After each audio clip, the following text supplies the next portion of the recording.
please welcome to the show. We talk about a lot of interesting stuff. We talk about balancing camper van Beethoven and Cracker. We talk about the music industry. We talk about some other projects he's got going on. Please welcome to the show, David Lowery. And you're listening to the Indie Bohemians Morning Show right here on Radio Free Nashville, 103.7, 107.1 FM.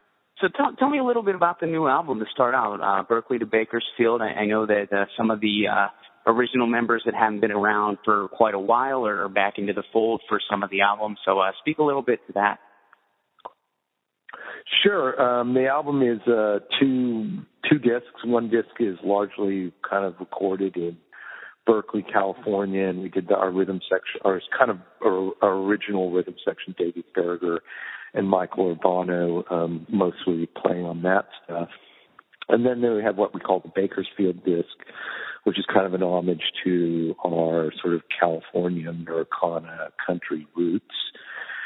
Although a little bit of that actually I did by, kind of doing the Nashville songwriter, going around to the rooms and writing the various Nashville songwriter types, sort of method acted in a way, that disc, and ended up with two of those songs on the album. So, it's supposed to represent Cracker in its,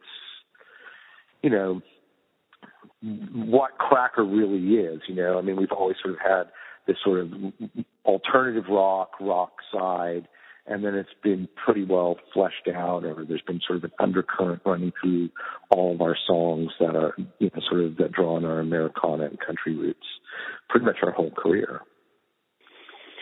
Yeah, it's interesting because there's the dynamic of Cracker, and also, as somebody, I like Camper Van Beethoven a lot as well, and something like I've always wondered about, like just following your work, is how do you kind of prioritize the two? Because I know for a while it was Camper Van, and then Cracker kind of came in, but now, like in recent years, kind of since New Roman Times from Camper and until the present, it seems like you've kind of just been balancing both. Is there a method to that, or is it just kind of what comes up and when, or how do you kind of manage that? Well, it's really just simply I just will write. I'll set about to write a bunch of songs with the Camper Van Beethoven guys and produce a record from that, or I'll try to sit down and record and write a bunch of songs with the with the Cracker Band. Well, the Cracker Band is really just me and Johnny, but so there's not really anything to it other than that. In that it's kind of two sets of collaborators, and one set of collaborators, that's Camper Van Beethoven, and when I collaborate with Johnny, that's the Cracker stuff. Occasionally I'll write a song that's fully formed that comes into the Cracker fold, or it's fully formed and it comes into the Camper Van Beethoven fold, and at that time I sort of have to make a decision like, well, that's a Cracker song or that's a Camper song. But to me, it's intuitive, and I know where these songs belong and which band will do the best version of it, and so it's not really that hard for me. Well, have you ever sat down to write one and it turned into the other? Like, was there ever a time where it was like, I'm going to sit down and write it? Okay. Yeah, sure. I've written. There's a song on New Roman Times by Camper Van Beethoven. There's a song that we recorded with Camper Van Beethoven on New Roman Times called "That Gum You Like Is Back in Style," but that actually started out as me and Johnny Hickman writing that song, and it was just it sort of wanted to be sort of strange and atmospheric. So when I threw it to the Camper Van Beethoven guys, it really kind of turned into something, It just turned into, it just was, its natural home was Camper Van Beethoven and not Cracker. It sort of was obvious. And I guess to a lesser extent, there were songs that I had started when Camper Van Beethoven was still together, but I ended up using when we, formed Cracker.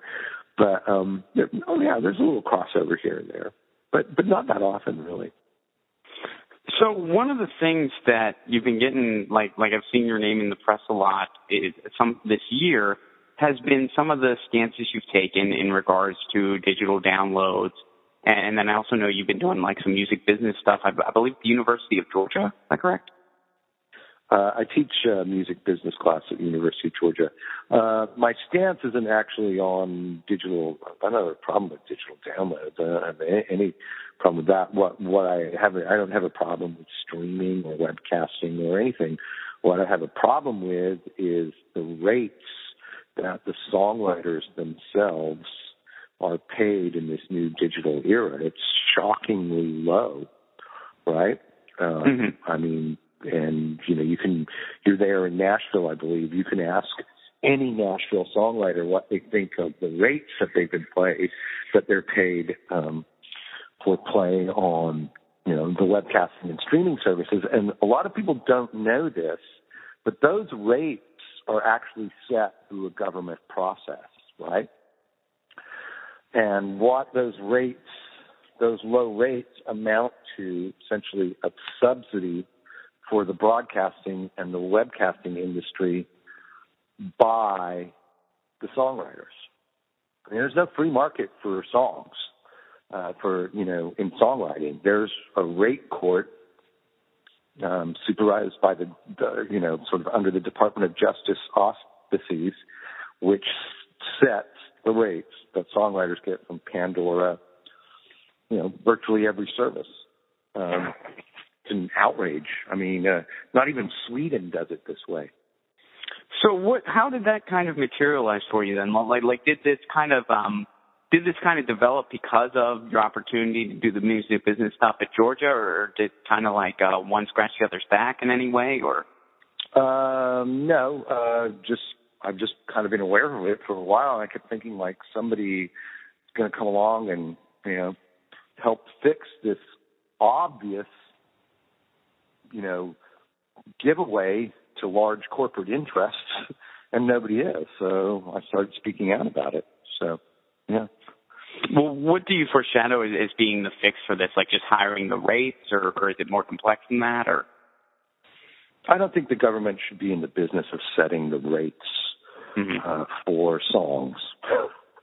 That's the simplest fix. They need to just get rid of it's called the consent decree. They need to get rid of it. The Department of Justice needs to get their nose out of it, and then ASCAP, BMI, CSAC, whatever, songwriters should be able to negotiate in the free market with webcasting services and YouTube and Clear Channel and all of this, and, set our own rates or be able to withdraw from the service. So, in terms of your show in Nashville, do you, is this, because you're at a new venue, you're at the City Winery in Nashville, and do you play Nashville regularly, or is this your first time back in a little while? I haven't been to Nashville. We haven't played there in a few years, 5 or 6 years. I can't remember. It's been a little while. And, just the City Winery is a relatively new venue. We thought we'd try it out and see what it's like. It looks like the show's long. It's sold out really quickly, so it looks pretty good. Yeah, and so I wanted to ask you on the Golden Age, you wrote one of my personal favorites, I Hate My Generation, and I wanted to ask you what's your take on your generation currently? Well, I mean, that was kind of tongue in cheek, That song was kind of a tongue in cheek play on sort of the grunge, the overarching sort of grunge sentiment, which was sort of everybody was kind of angry, right? Mm-hmm. And so that's a little bit of a kind of a tongue in cheek take on that. So I don't know. That song really doesn't really mean anything. Sometimes songs mean something and sometimes they don't. But or I should say they're not. You don't really try to sum them up in words. They're like a sentiment. They're like a playful phrase. They evoke a feeling, a mood, or an attitude, and that's kind of basically what that song is. Cool. Well, hey, man, thanks so much for taking some time to talk to me, and I'm looking forward to the Nashville show very much. All right. Thank you. Bye.